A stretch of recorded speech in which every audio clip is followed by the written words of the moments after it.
अपने हाथों को उठाओ।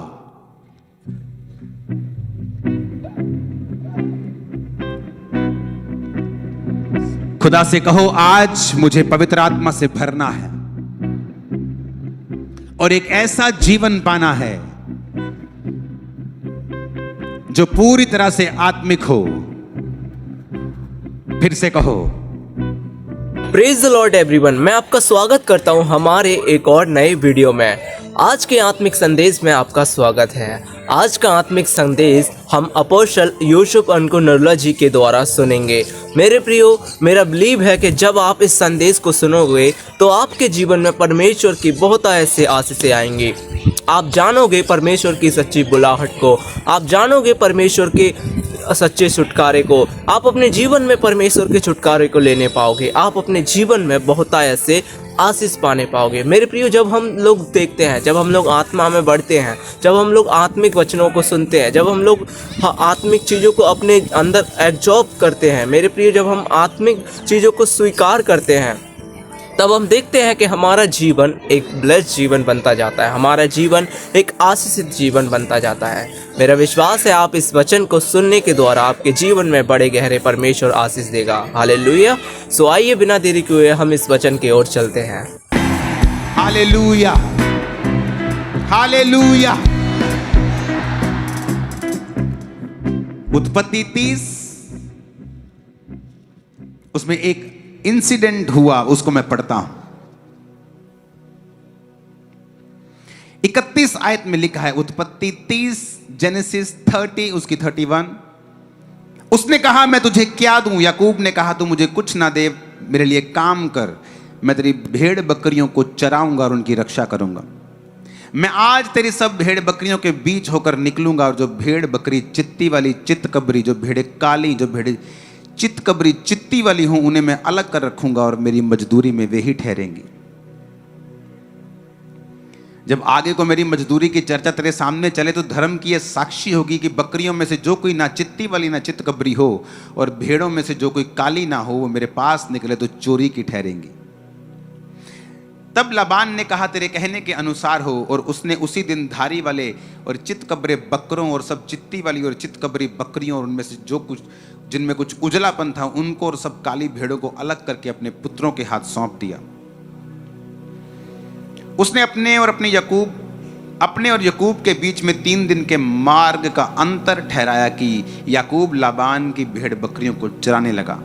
याकूब ने चिनार, बादाम, अरमोन वृक्षों की हरी हरी छड़ियां लेकर उनके छिलके कहीं कहीं छील के उन्हें धारीदार बना दिया, ऐसा कि उन छड़ियों की सफेदी दिखाई देने लगे। तब छीली हुई छड़ियों को भेड़ बकरियों के सामने उनके पानी पीने के कठौती में खड़ा किया और जब वो पानी पीने के लिए आई तब गर्भवती हो गई। छड़ियों के सामने गर्भवती होकर भेड़ बकरियां धारी वाले, चित्ती वाले और चित्तकबरे बच्चे जनी। तब याकूब ने भेड़ों के बच्चों को अलग अलग किया और लाबान की भेड़ बकरियों के मुंह को चित्ती वाली और सब काले बकरों की ओर कर दिया और अपने झुंडों को उनसे अलग रखा और लाबान की भेड़ बकरियों से मिलने ना दिया। तब बलवंत जब भेड़ बकरियां गर्भवती होती थी तब याकूब उन छड़ियों को कठौतों के सामने रख देता था जिससे वो छड़ियों को देखते हुए गर्भवती हों, परंतु निर्बल जब गर्भवती होती थी वो उनके आगे नहीं रखता था। इससे निर्बल तो लाबान की रही और बलवंत याकूब की हो गई। इस प्रकार वो पुरुष धनाढ्य हो गया, अत्यंत अमीर हो गया और उसके बहुत सी भेड़ बकरियां, दासियां, दास, ऊंट और गधे हो गए। सब बोलो आमीन।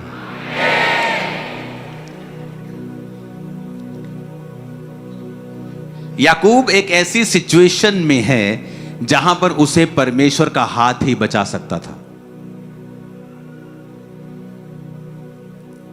लव मैरिज का चक्कर पहले उसने डाल लिया, जो उसका बाप आराम से शादी की और खुदा ने उसकी औरत को भेजा और वो ब्लेस्ड मैरिज में रहे।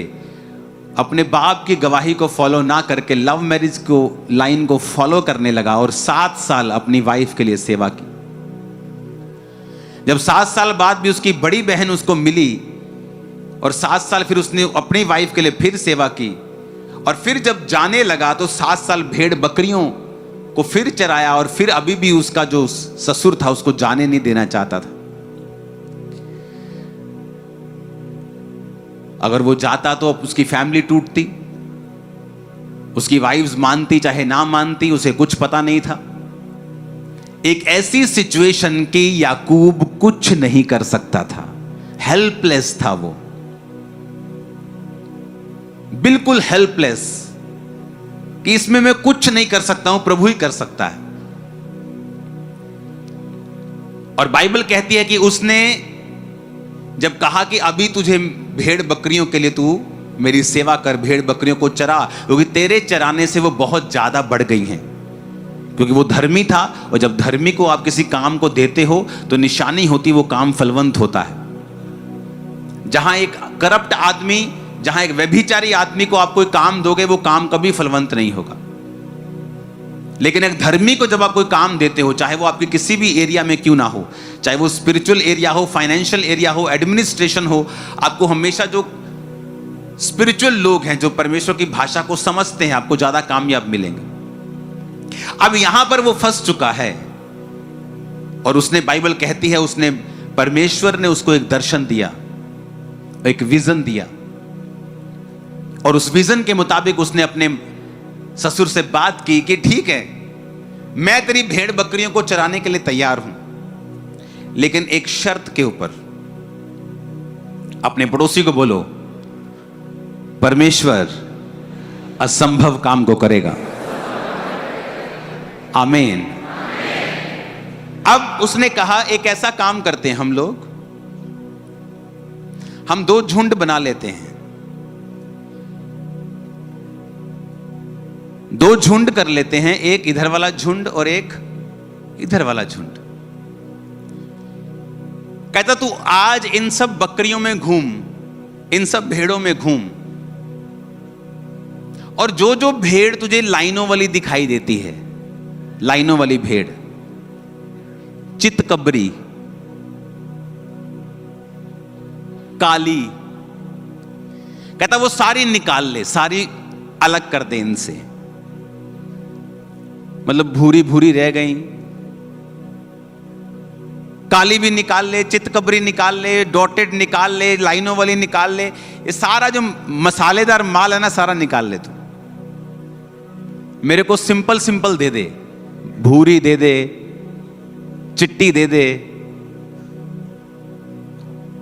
और फ्यूचर में अब मैंने सारी तेरे को भेड़े दे दी, चितकबरी, लाइनों वाली सब तेरे को दे दी है। फ्यूचर में मेरे झुंड में जहां ये एक भी डॉटेड चित्ती वाली बकरी नहीं है, फ्यूचर में अगर ये मेरे झुंड में होगी तो वो मेरी तनख्वाह होगी। उसके मामा ने सोचा, उसके ससुर ने सोचा कि ये तो बेवकूफ है, बकरी पूरी, ओदा घर वाला पूरा, ते न्याणे चितकबरे कित्थों होने? भेड़ वाइट, भेड़ का घर वाला वाइट, तो बच्चे भी क्या होंगे? तो उसने कहा कि ठीक है, अगर जितने चितकबरी, लाइनों वाले, धारी वाले बच्चे तेरे में होंगे वो तेरी तनख्वाह। कहता ठीक है। आमीन, हालेलुया। उसने 3 दिन का अंतर ठहराया कि अगर तू यहां चराएगा, मेरी धारी वाली तेरी भेड़ मिक्स ना हो जाए तुझमें, तो मेरे बच्चे 3 दिन के मार्ग में चराएंगे। तू यहां चराएगा जलंधर में, तो मैं लुधियाने में चराऊंगा। उसने कहा ठीक है, सौदा हो गया, सब फाइनल हो गया। याकूब ने एक दर्शन देखा। उसने दर्शन देखा कि जो बकरियां गर्भवती हो रही हैं वो चित्तीदार बच्चों को पैदा कर रही हैं। सुनो, अब उसने क्या किया, पानी वाली जगह के ऊपर बादाम और 3 वृक्षों को छील के उनको चित्तीदार बना दिया।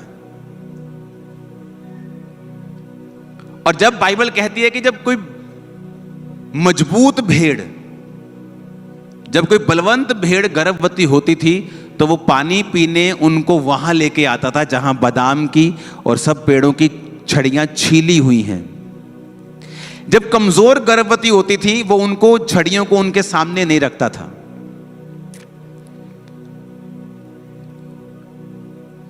परमेश्वर ने याकूब को बताया कि जो इंसानों से इम्पॉसिबल है मैं उसे कंप्लीट करूंगा।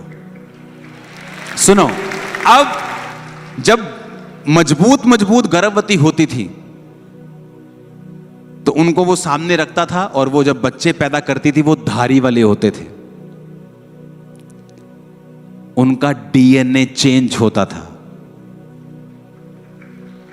सुनो, अब जब बच्चे पैदा होने लगे, मजबूत बच्चे याकूब के बढ़ने लगे, और सब अच्छी बकरियां भेड़ें मोटे मोटे बच्चे पैदा करने लगी, और वो सारी धारी वाले होते थे। और जो कमजोर बकरियां थी वो जो बच्चे पैदा करती थी वो उन्हीं के जैसे होते थे, लाल भूरे होते थे, लेकिन वो कमजोर होते थे। जब दिन बीतते गए, साल बीतते गए, याकूब एक अमीर इंसान बन गया और परमेश्वर ने उसको छुड़ाया। सुनो, एक लड़की बिगड़ गई, मां क्रिश्चियन और बिगड़ गई। इतना बिगड़ गई कि अपने पिता के दोस्तों के साथ और अपने भाई के दोस्तों के साथ भी वो गलत थी। घर में लड़ाई हुई, घर छोड़ के चली गई। मां गई पास्टर के पास और पास्टर को बोला, पास्टर जी प्रार्थना करो मेरी बेटी मर जाए, क्योंकि मेरी बेटी हमारे लिए एक बेइज्जती का कारण बन चुकी है, प्रेयर करो मर जाए। उसने कहा तू ऐसा क्यों कह रही है? उसने कहा प्रार्थना करो ये मर जाए, हमारे लिए मर चुकी है, वो घर नहीं आती, हमने निकाल दिया, मर जाए वो। उसने कहा चल मेरे सामने बैठ। वो बैठी और उसने कहा एक दर्शन देख कि तेरी बेटी सफेद कपड़ों में है और वो प्रचार कर रही है, और एक दर्शन देख और प्रार्थना कर। हालेलुया। सुनो, वो रोज दर्शन देखने लगी कि मेरी बेटी वाइट कपड़ों में है और प्रचार कर रही है, वाइट कपड़ों में है और प्रचार कर रही है। एक दोपहर को दरवाजे पे कोई नॉक करता है, उसकी बेटी अंदर आती है, और जैसे ही मां दरवाजा खोलती है, वो उसके लिए प्रार्थना कर रही थी तो वो उसको गले लगा लेती है और वो रोने लग जाती है, और वो कहती है कि मैं गाड़ी के नीचे आके सुसाइड करने जा रही थी, मेरे अंदर से आवाज आई कि अपनी मां को मिल एक बार। तो जब मैं आ रही थी मुझे ये था कि अगर मेरी मां ने मुझे स्वीकार नहीं किया तो मैं सुसाइड कर लूंगी। लेकिन जब वो अंदर आई, उसकी मां प्रार्थना कर रही थी विजन के साथ, दर्शन देखते हुए।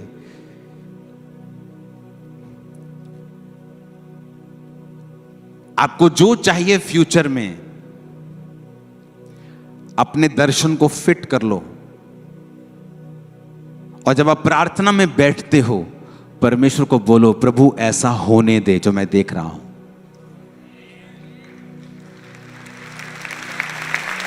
आपको शायद मालूम नहीं है,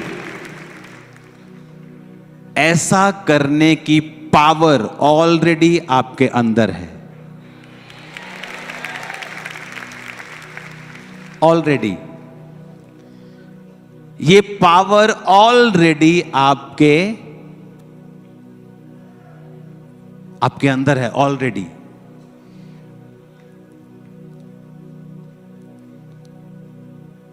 आप कहां जाना चाहते हैं? कैसी सेवकाई चाहते हैं? मैं जैसी सेवकाई को देखता था दर्शन में और गैर भाषाएं बोलता था, वैसी कुछ ही महीनों में मेरे सामने होती थी। एग्जैक्ट, बिल्कुल वैसा ही वैसा। जितने लोग मैं दर्शन में देखता था और प्रेयर करता था वैसा होता था। क्योंकि जब मैं ये जगत पैदा नहीं हुआ था, हम परमेश्वर की इमेजिनेशन में थे। कहां थे हम? परमेश्वर के दर्शन में थे हम ओरिजिनल नहीं थे। कहां थे? परमेश्वर के विजन में थे। हम असली तो नहीं थे। कहां थे? परमेश्वर के विजन में थे। उसने दर्शन देखा, इंसान ऐसा होना चाहिए, पृथ्वी ऐसी होनी चाहिए, पेड़ ऐसे होने चाहिए, जंतु ऐसे होने चाहिए, समुद्र ऐसा, पानी ऐसा होना चाहिए। और लिखा फिर उसने कहा उजाला हो जाए। लेकिन पहले वो कहां था? उसके विचारों में, उसके दर्शन में।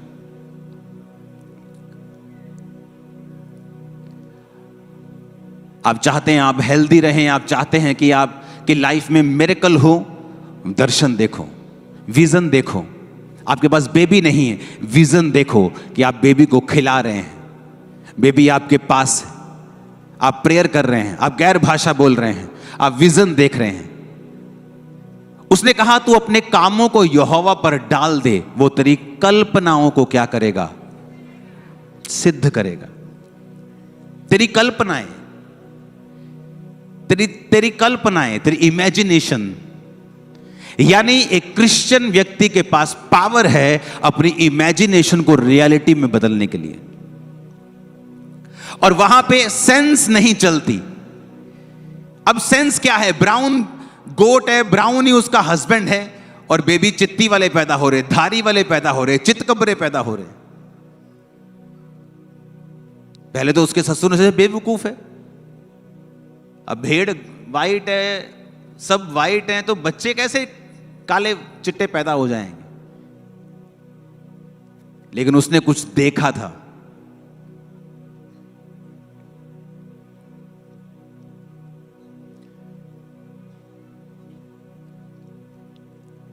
जलंधर में मैं गया एक जगह, तब मेरे पास 50-60 लोग आते थे, और मैं साउंड वाले के पास गया। जलंधर में बहुत बड़ा साउंड बनाने वाला आदमी। मैंने कहा मुझे साउंड चाहिए। कहता कितने? मैं कहा हजारों लोगों के लिए। कितने का आएगा?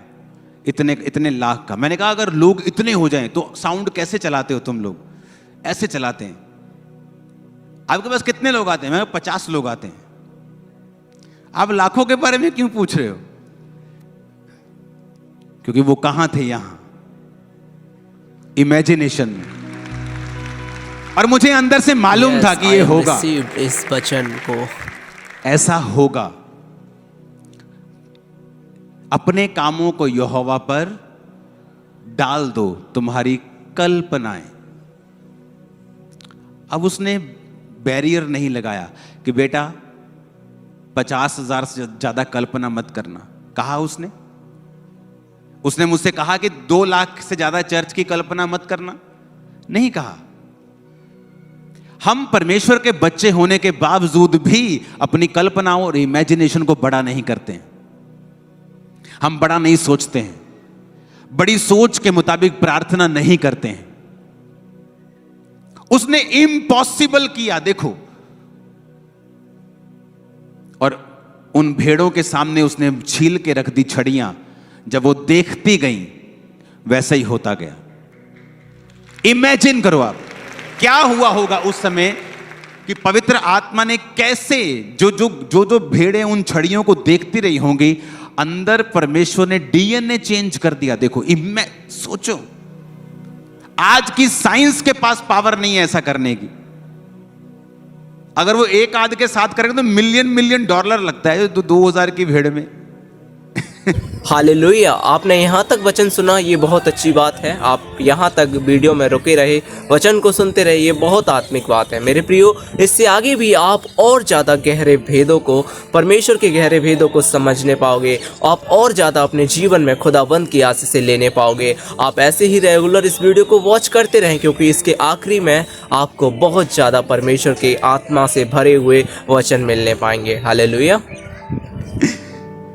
कि तुम कर भी लोगे, 2000 की भेड़ है तो 9 करोड़ तुम ऊपर लगा दोगे उसके। और परमेश्वर एक भेड़ को फ्री में कर रहा है। हालेलुया, परमेश्वर की महिमा हो। सिंगल भेड़ को। और जो उसने नहीं किया कि जब कमजोर गर्भवती होती थी वो उनको पानी के सामने नहीं लेके आता था, उस पानी के सामने जहां पर वो छड़ियां छीली हुई पड़ी तो वो नहीं होती थी। आपके पास पावर है बाहर आने की। परमेश्वर की प्रेजेंस में बैठो, विजन्स को देखो, दर्शनों को देखो, अपने माइंड को उसको चौड़ा करो, थोड़ा उसे बड़ा करो, उसे परमेश्वर को समझो। उसने आपको पावर दी है इमेजिन करने की, और उसे पूरा करने की ताकत भी पवित्र आत्मा के द्वारा उसने आपको दी है। अगर आप भी नहीं देखेंगे, अगर आप भी नहीं एक्सपेक्ट करेंगे तो परमेश्वर कैसे करेगा? उसने आपको पावर दी है, उसने आपको इमेजिनेशन की पावर दी है। आप परमेश्वर की प्रेजेंस में बैठे हैं, आप इमेजिन कर रहे हैं, परमेश्वर मैं ये दर्शन देख रहा हूं, मैं ये विजन देख रहा हूं। आप बैप्टाइज हैं, आपने प्रार्थना की है, आप टाइदर्स हैं, आप पूरी तरह से परमेश्वर में चल रहे हैं, अपने आप को पूरी तरह से परमेश्वर के हाथों में आपने सौंप दिया है, अपने कामों को परमेश्वर पे डाल दिया है। कोई कंडीशन नहीं है, तू चंगा करेगा तो मैं आऊंगा, नहीं करेगा, सब कुछ आपने परमेश्वर के हाथों में सौंप दिया है, अपने कामों को यहोवा पर डाल दिया है। उसने कहा तेरी कल्पनाओं को मैं सिद्ध कर दूंगा, जो तेरी कल्पना में है, जो तेरी इमेजिनेशन में है, मैं उसे सामने रख दूंगा। आपको रिजेक्ट किया गया, आपकी बेइज्जती की गई, इमेजिन करो कि दुनिया आपकी इज्जत करेगी। इमेजिन करो, एक्सपेक्ट करो, सोचो, उन दर्शनों में उनको रखो, देखो फिर क्या होता है, देखो फिर क्या होता है।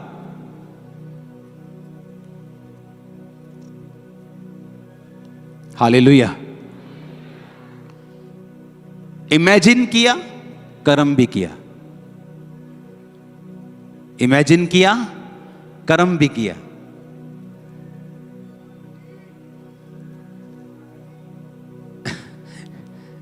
ये इस तरह की आवाजें आएंगी आपको, डोंट वरी। अपने पड़ोसी को बोलो इमेजिन करो और कर्म भी करो। फिर से कहो और कर्म भी करो। तो जो तुमने इमेजिन किया है वो पूरा होने वाला है। आमीन। ऊंचाई आशीष हमारी। Hallelujah, hallelujah. मैंने इमेजिन किया, जब इमेजिन किया, प्रार्थना की, उस हिसाब से मैंने कर्म भी किया। एक दिन प्रार्थना करते वक्त, आज से 17-18 साल या 15 साल की ये बात होगी, प्रेयर करते हुए परमेश्वर का आत्मा मुझे दिखा रहा है कि इस जगह को तू बड़ा कर, एक्सपेंड कर। और मैं विजन देख रहा हूं, परमेश्वर ऐसा कर रहा है और मेरी लाइफ में ऐसा हो रहा है। और सडनली मैं उठा और रात के 3-4 बजे मैंने अपनी टीम को बुला लिया। मैंने कहा मुझे ये टेंट डबल चाहिए। कहते ये बांस बड़े करने पड़ेंगे, गर्मी है, ये करना पड़ेगा, वो। मैंने कहा कुछ भी करो, ये करो। महीनों में हम डबल होते थे, महीनों में, जस्ट मंथ्स, बूम। जब वो आपकी स्पिरिट में आ गई, एक बार आपने स्पिरिट में कैच कर लिया उसको, और संसारिक व्यक्ति इसको कैच नहीं कर सकता क्योंकि उसकी आत्मिक आंखें बंद हैं।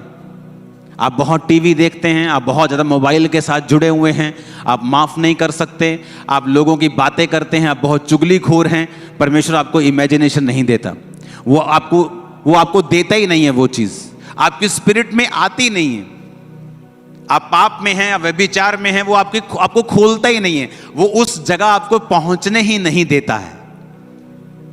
क्योंकि जो दर्शन भी आपको आते हैं वो भी परमेश्वर के द्वारा प्री प्लान्ड होते हैं। जिस काम के लिए परमेश्वर ने आपको चुना होता है, वचन कहता है जिस काम को करने के लिए तुम रचे गए हो, जो परमेश्वर ने जगत की उत्पत्ति से पहले ठहराया हुआ है कि तुम ये काम करोगे। यह भी तुम्हें बता दूं, अगर जो आज मैं ये काम कर रहा हूं, ये जगत की उत्पत्ति से पहले ठहराए गए थे, मैं करूंगा। मैं उसे कैच कैसे करूंगा? स्पिरिट में आके। जो स्पिरिचुअल चीजें हैं, मैं आत्मा में चलूंगा तो मैं उसे कैच करूंगा। परमेश्वर ने मेरे लिए क्या रखा है, जब मेरे को वो कैच हो जाता है कि प्रभु ने मेरे लिए ये रखा है, उसके अनुसार मैं प्रार्थना करता हूं।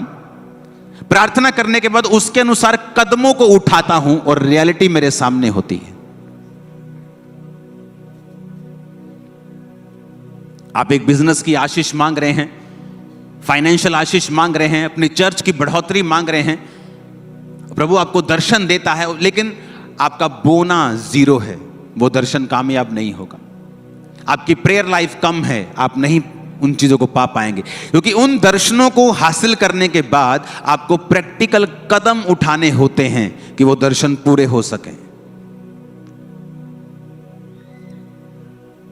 हालेलुया।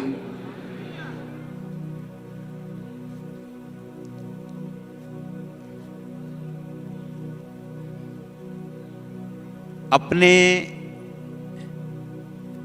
जो गसमनी का बाग था जहां यीशु ने प्रार्थना की थी, पता है, पढ़ा है बाइबल में, क्या कहते हैं उसको यूनानी भाषा में? ऑयल प्रेस, तेल निकालने वाली मशीन जिसे बोलते हैं हम। देखिए तेल निकालने वाली मशीन, जब उसमें हम सरसों डालते हैं, कोई चीज डालते हैं, उसे फिर पीसते हैं अच्छी तरह से। हाँ, अगर हम प्यार से पीसें तेल निकल जाएगा। उसे पूरी तरह से हालेलुया, मारना, खत्म आमीन। करना होता है, फिर तेल निकलता है। आपकी स्पिरिचुअल लाइफ भी ऐसी है। आप प्रेयर में बैठते हैं, आधा घंटा, पौना घंटा, तेल निकलेगा? नेवर। आप बचे रहेंगे बस।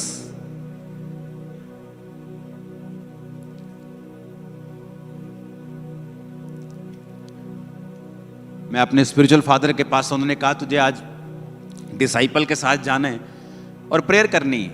मैंने कहा ठीक है जी। मैं चला तो गया। मैं खुद भी प्रेयर बड़ी करता था, 6-7 घंटे रोज की प्रेयर थी। लेकिन भाई साहब जो मैंने वहां किया वो मैंने पहले कभी नहीं किया था। हम अंदर गए, किसी ने कुछ खाया नहीं, जस्ट पानी वगैरह पिया, और हर 2 घंटे के बाद हम आधा घंटा घूम घूम के प्रेयर कर रहे हैं। चलो दिन में तो हो जाता है, आधा घंटा प्रेयर की मेरे को 6-6 घंटे करने की आदत है, चल जाएगा। लेकिन जब रात होती है तो आप सो नहीं सकते। फिर रात को आपको वही पैटर्न में 2 घंटे 1.5 घंटा रेस्ट करनी है, फिर प्रेयर करनी, 2 घंटे रेस्ट, फिर प्रेयर। कुछ खाना नहीं, आपको 2 टाइम वो एक कोल्ड ड्रिंक छोटी सी या पानी पी लो देते थे, 2 टाइम, सुबह और शाम को 5 बजे। तो वो भी किसी की इच्छा होती थी कि वो नहीं पीता, वो सिर्फ पानी ही पीता था। लेकिन 24 घंटे बाद जब हम उस प्रार्थना के कमरे से बाहर निकलते थे, एक होता है कि वचन से जानना कि आप शैतान को डांटोगे वो भाग जाएगा। एक होता है कि आपको प्रैक्टिकली पता होता है कि तेरी ऐसी की तैसी, शैतान तू आ जाओ। आपको महसूस हो रहा होता है। आप समझ रहे मेरी बात को? आपको फील हो रहा होता है, आपकी बॉडी के ऊपर महसूस हो रहा होता है। आपको पता चल रहा होता है कि आपकी बॉडी को किसी ने क्रश कर दिया है, उसका तेल निकाल। आपको मालूम होता है कि वाकई में ही, आप देखो जिम में जो लड़के जिम करते हैं, आपको कई तरह के लड़के मिलेंगे। आपको अगर बॉडी बिल्डर चाहिए, मसल पूरे नजर आ रहे हैं, वो होंगे जो एक्स्ट्रा डिसिप्लिन्ड है, जिनको रोज जिम करना है, रोज जाना है। कुछ तो फिट होने के लिए जाते हैं, जिम गए फिट रहना है हमें बस। लेकिन जिनको रिजल्ट लेना है उनको एक्स्ट्रा डिसिप्लिन में रहना पड़ता है। स्पिरिचुअल लाइफ सेम है। आप लगातार घंटों प्रार्थना करो रोज। जो आप बाइबल में पढ़ते हो ना, आप उसे फील करने लग जाओगे रियलिटी में। अदरवाइज आप बाइबल में जो पढ़ते हो, आप पढ़ोगे, विश्वास भी करोगे, लेकिन आपको फील नहीं होगा प्रैक्टिकली। जब उस रूम से हम बाहर निकलते थे ना, 24 घंटे की, क्योंकि सोया नहीं तो कोई भी, अगर कोई सोता था 1-1.5 घंटा, मान लो रात को सो भी गए तो वो जगा देते थे, उसके बाद की प्रार्थना का समय हो गया। तो बॉडी आपकी ऐसा कच्ची बॉडी होती थी बिल्कुल, कि क्या सो भी नहीं पा रहे हैं, प्रेयर पे प्रेयर, प्रेयर पे प्रेयर। फिर ये नहीं कि रात है वो आराम से प्रेयर करेंगे, रात को तो और तेज चल चल के पूरी वर्शिप के दौरान इंग्लिश में वर्शिप करते। लेकिन जब आप अपने शरीर को मारते हो, आप फिर फील करते हो कि जो अथॉरिटी परमेश्वर ने बाइबल में शैतान के ऊपर मुझे दी है, आप उसे फील करने लगोगे। फीलिंग कैसी होती है, आपको मालूम हो गया कि अच्छा ये है अथॉरिटी अंदर से। वो फिजिकल दलेरी नहीं होगी, आत्मिक दलेरी आपके अंदर होगी। आपको पता होगा कि शैतान की आप मुंडी घुमा सकते हो। हालेलुया। ये 2-2.5 घंटे वाली प्रार्थना का काम नहीं है। यह है जब आपका शरीर भी आपको बताने लग जाए कि हां भाई आज तुमने प्रेयर की है। थक जाते कई बार आप,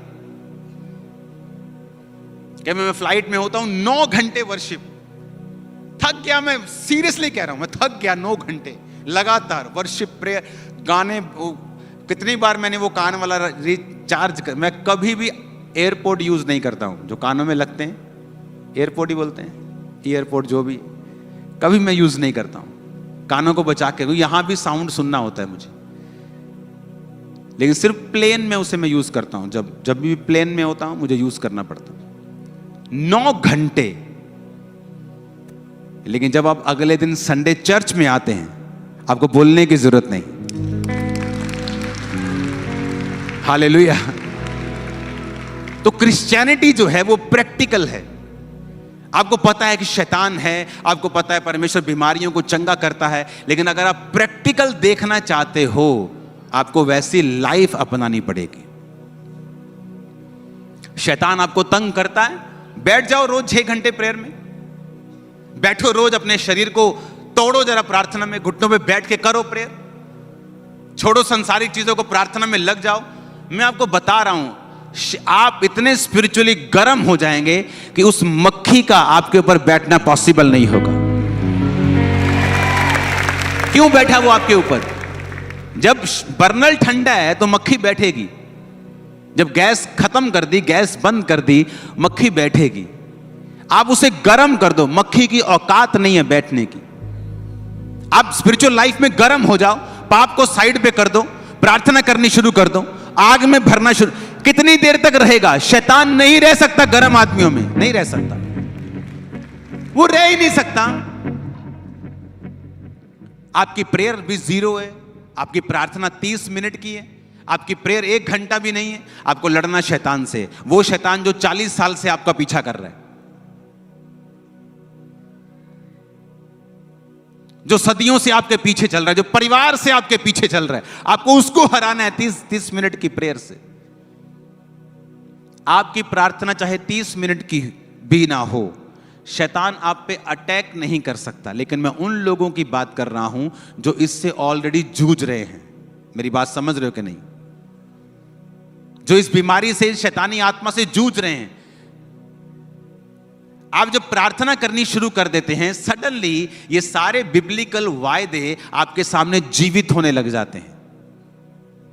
जो सिर्फ बाइबल में आपने पढ़ा, वो आपके सामने आपको जिंदा जिंदा सा लगेगा। अब वो कहानी नहीं लगेगी, आपको लगेगा ये सब जिंदा जिंदा सा है। जो मैं पढ़ रहा हूं ना, ये जीवित है, सब कुछ होगा ये सब कुछ। मैं नहीं जानता आप समझ पा रहे हैं कि नहीं समझ पा रहे, लेकिन वो तभी होगा जब आप इस पोजीशन में होंगे कि आपने अपने आप को पूरी तरह से समर्पित कर दिया परमेश्वर के सामने। और मैं नहीं जानता मैं आज आपको पास्टरों वाला वचन क्यों दे रहा हूं। कुछ तो होगा आज। आमीन, हालेलुया। सडनली आपके विजन चेंज हो जाएंगे, आपकी सोच बदल जाएगी, आपका डर खत्म हो जाएगा, शैतान का जो अटैक है वो खत्म हो जाएगा। आपको मालूम होना शुरू हो जाएगा कि हाँ, वाकई में ही जो मैंने पढ़ा है, जो मैंने सुना है, वो वाकई में होता है। आपको अंदर से महसूस होगी ये चीज। परमेश्वर की स्तुति हो। ऊंची आवाज में कहो हालेलुया।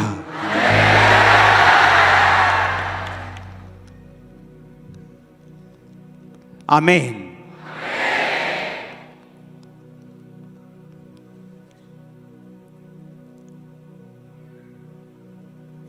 सबसे बड़ी फाइट आपकी शैतान से नहीं है, आपके शरीर से है, उसके बाद फिर शैतान से।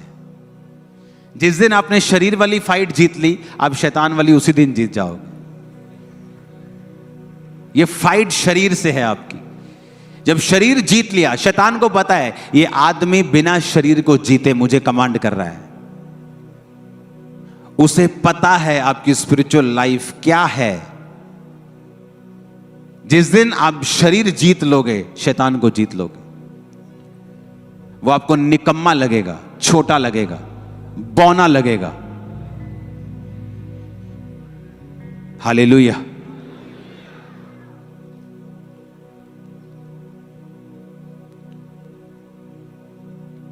इस मंगलवार को 5 बजे शाम को प्रेयर स्टार्ट करते हैं। मीटिंग चाहे हम ऑनलाइन लेट करें, लेकिन 5 बजे प्रेयर स्टार्ट करते हैं। ओके, सुबह खत्म करेंगे। बैठो जरा, आ जाओ, देखेंगे क्या होता है।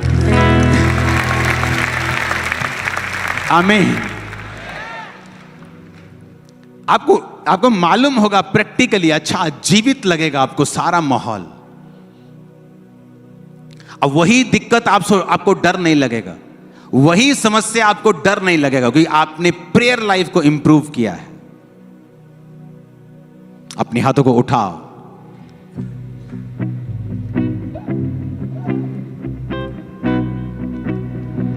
खुदा से कहो, आज मुझे पवित्र आत्मा से भरना है और एक ऐसा जीवन पाना है जो पूरी तरह से आत्मिक हो। फिर से कहो,